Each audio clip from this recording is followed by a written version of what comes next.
Good morning. How are you today? I'm doing well. How are you? Good. Thank you for asking. My name is Becca Carpenter, and I am a speech language pathologist here at the University Speech and Language Hearing Clinic. May I ask your name? My name is Megan, and I've brought my dad in, Walt. Hi, Megan. Great to meet you. Nice to see you, Walt. I would just like to say that my role as a speech language pathologist is to ensure that your communication abilities, or Walt's communication abilities, are meeting your needs and for him and for yourself, for your family. So today we're going to review your case history with you and just get to know you a little bit more about kind of what those issues may be that you're experiencing, and answer any questions you have. If there's any evaluations that we need to do with Walt, then we can do those, and we can go over any of the results of those together with you today. All right, how's that sound? That's great. Thank you. Excellent. So tell me what brings you in today with Walt. Yeah, of course. So a couple of months ago, my dad actually fell off a ladder and he suffered a traumatic brain injury.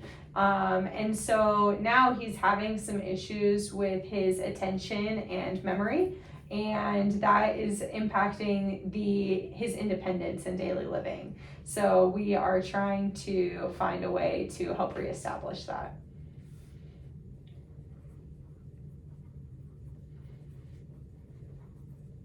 Okay, so yeah, what I'm hearing is that since his fall off of that ladder and that brain injury, he's been having issues with memory and attention.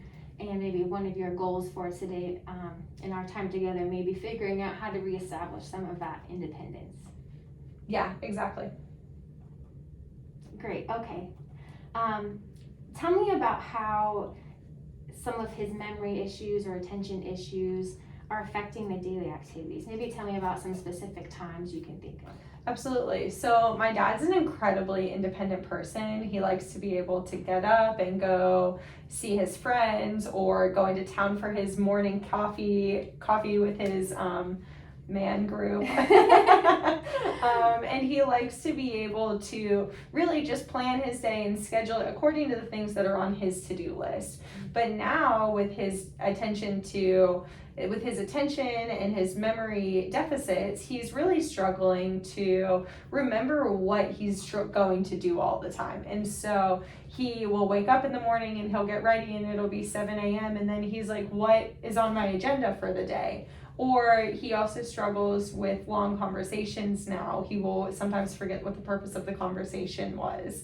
So it's impacting both his scheduling ability and his communication style, in the sense that it is difficult to maintain longer and varied communication than it used to be.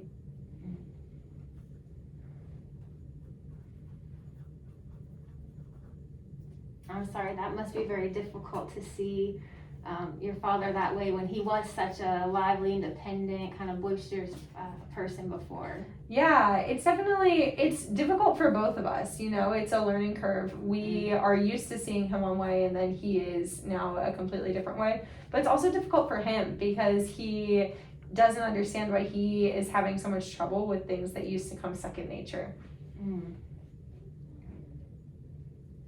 Yeah, that would be really difficult to try to comprehend why that's happening. So just to clarify, what I hear, some of those, how his memory and attention, how that's affecting some of your individual day-to-day and his individual day-to-day is he's just having a hard time, maintaining long conversations. You mentioned going to coffee with his friends, and that may be impacting some of those social times that he's used to having. And you also mentioned his memory. He can't remember kind of his day-to-day activities. Is that correct? Mm-hmm. Yeah. So what would your goals or desired outcomes for our time together for what are some of those? What would they look like? Yeah, I think that my dad's main goal is just to get back to being as independent as possible. He really misses not having to rely on anyone. So doing what we can to get that independence will really mean a lot to both our family and to him. Yeah, so what I'm hearing you say is maybe some of your goals is just to try to get his independence back as much as it can. And I think that's a great goal to have. It seems like that may kind of boost his kind of morale, get back to what he used to be doing, the things he used to be doing. And